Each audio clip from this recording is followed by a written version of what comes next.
नमस्कार किसान भाइयों, स्वागत है हमारे YouTube चैनल पर।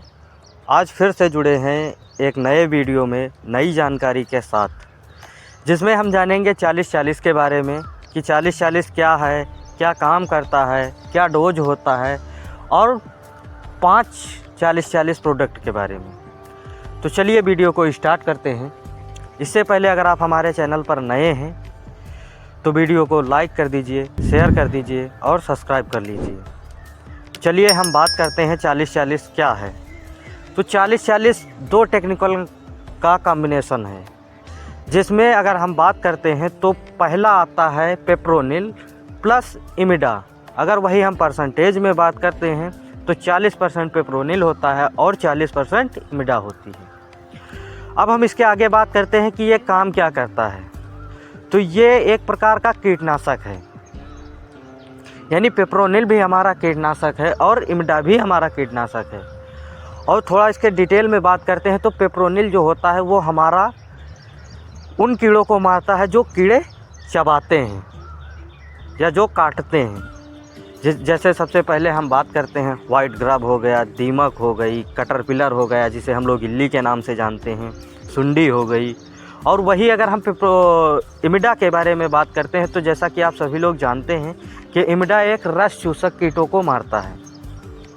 तो इमिडा में रस चूसक में अगर हम बात करते हैं तो जिनमें भुनगा हो गया, मच्छर हो गया, माहू हो गया, थ्रिप्स हो गया और वाइट फ्लाई हो गया, ये सारे रस चूसक कीट होते हैं जो रस चूसक कीटों को इमिडा मारने का काम करता है। वही कटरपिलर में अगर चबाने वाले कीड़ों में बात करते हैं तो वो आपका पेप्रोनिल मारता है।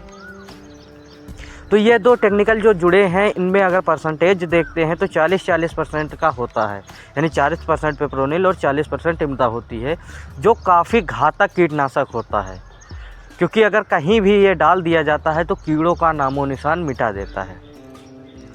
वही अगर हम बात करते हैं हम इसे किन किन फसलों पर उपयोग कर सकते हैं, तो आप इन्हें सभी फसलों पर अप्लाई कर सकते हैं। अगर वही हम बात करें कि सबसे ज़्यादा जहाँ पर पत्तियों का सिकुड़ जाना या फिर नॉर्मल इमिडा से काम ना हो पाना या नॉर्मल कटरपिलर वाले जो भी टेक्निकल आते हैं उनसे काम ना हो पाना, उस जगह पर हम 40-40 का इस्तेमाल करते हैं। अगर वही हम सबसे ज़्यादा बात करते हैं तो सबसे ज़्यादा इसका उपयोग कीटनाशक थ्रिप्स को मारने के लिए किया जाता है, क्योंकि थ्रिप्स एक ऐसा कीट होता है जो बहुत ही रेयर केस में मारा जा सकता है। तो वहाँ पर हम लोग 40-40 का इस्तेमाल करते हैं। तो अगर 40-40 के हम डोज के बारे में बात करते हैं तो फसल के अनुसार आप डोज घटा बढ़ा सकते हैं, या फिर ये देख सकते हैं कि किस स्टेज पर हमारे कीड़ों का प्रकोप है। अगर कीड़ों का प्रकोप बहुत ज़्यादा है तब हम इसका डोज लगभग वही 8 से 10 ग्राम पर 15 लीटर पानी में रखते हैं। वही अगर हम लोग नॉर्मल होता है तो नॉर्मल पे हम लोग 5 से 7 ग्राम के बीच पर 15 लीटर पानी में डोज इसका रखते हैं। वही अगर हम बात करते हैं क्या हम इसको किस तरीके से यूज कर सकते हैं, तो आप इसे मिट्टी पर भी यूज कर सकते हैं और फसलों पर भी यूज कर सकते हैं।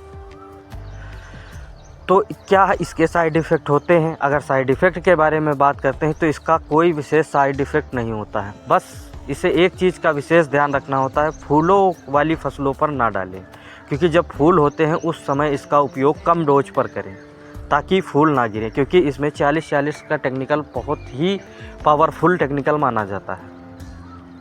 अब इसके आगे हम बात करते हैं कि टॉप 5 कंपनियों के 40-40 के बारे में। तो सबसे पहले आता है बायर का लेसेंटा, दूसरा घरड़ा का पुलिस, तीसरा अगर हम बात करते हैं जेयू का महाकाल, और चौथा अगर हम बात करते हैं इचेवैन का स्प्लेंडर। वही अगर हम पांचवा बात करते हैं एग्रो स्टार, तो एग्रो स्टार का कॉन्सेंट्रा आता है। ये आपको 5 बताए गए हैं। तो इसी के साथ हम अपना ये वीडियो समाप्त करना चाहेंगे और मिलते हैं नेक्स्ट वीडियो में। तब तक के लिए धन्यवाद।